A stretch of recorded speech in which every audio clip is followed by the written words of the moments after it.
What I'd like to do now is to introduce Karin Ryan, who is representing the Carter Center and is a senior advisor for human rights at the Carter Center.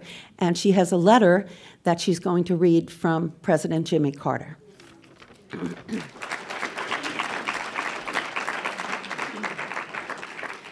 Thank you and welcome. And just let me add, in addition to the great victory in the Senate on the Yemen vote, which is really a very important development,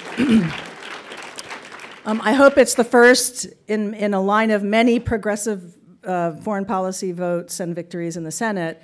I think what Senator Sanders proved in the campaign was that you can speak about the occupation, the Israeli occupation of Palestinian territories of Palestine without being kicked out of politics.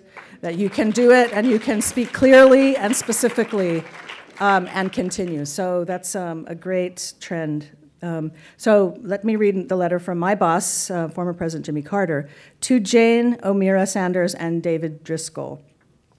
Thank you for your kind invitation to attend the Sanders Institute inaugural gathering in Burlington, Vermont. Although I cannot be with you today, I send my best wishes for a successful conference. It is gratifying to know that you have brought together some of the world's eminent experts to generate new ideas and action strategies to advance human well-being.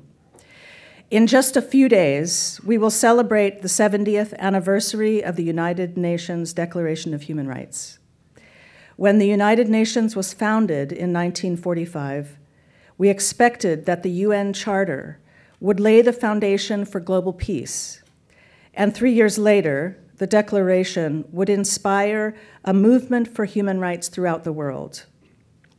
President Franklin Delano Roosevelt had earlier articulated the 4 freedoms which Mrs. Eleanor Roosevelt built upon when she led the American effort at the newly established organization to codify a comprehensive compact on human freedom, one that would encompass the freedom of expression and belief alongside the equally essential freedom from want and freedom from fear.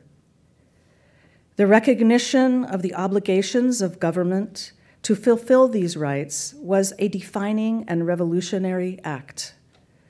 Now, the legitimacy of those in power would be judged by the degree to which they delivered on the promise of peace, equality, and an adequate standard of living for all. When I was elected President of the United States, I placed a high priority on these objectives by pursuing peace through diplomacy in the Middle East, by signing human rights treaties, and supporting democratic movements. I also prioritized civil rights, criminal justice reform, healthcare, women's equality, and renewable energy, believing that advances in these areas would enhance the human rights of those in our own country. A global movement grew consistently over the next decades. Unfortunately, policies later adopted in the United States resulted in exponential growths in wealth inequality, political corruption, and worsening conditions for many Americans. After the terrorist attacks on the United States in 2001, many of the gains that had been made in the human rights movement were lost. Torture and indefinite detention were embraced by our own government. Fundamental human rights were violated in the name of national security.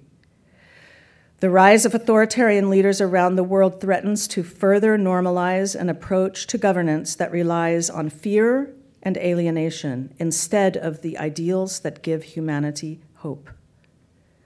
Therefore, your undertaking could not be more timely.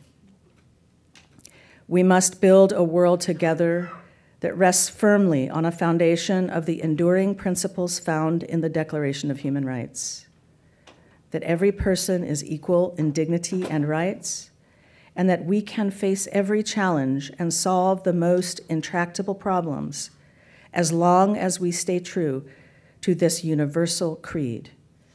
Rosalynn joins me in sending our best wishes for success in your efforts. Sincerely, Jimmy Carter.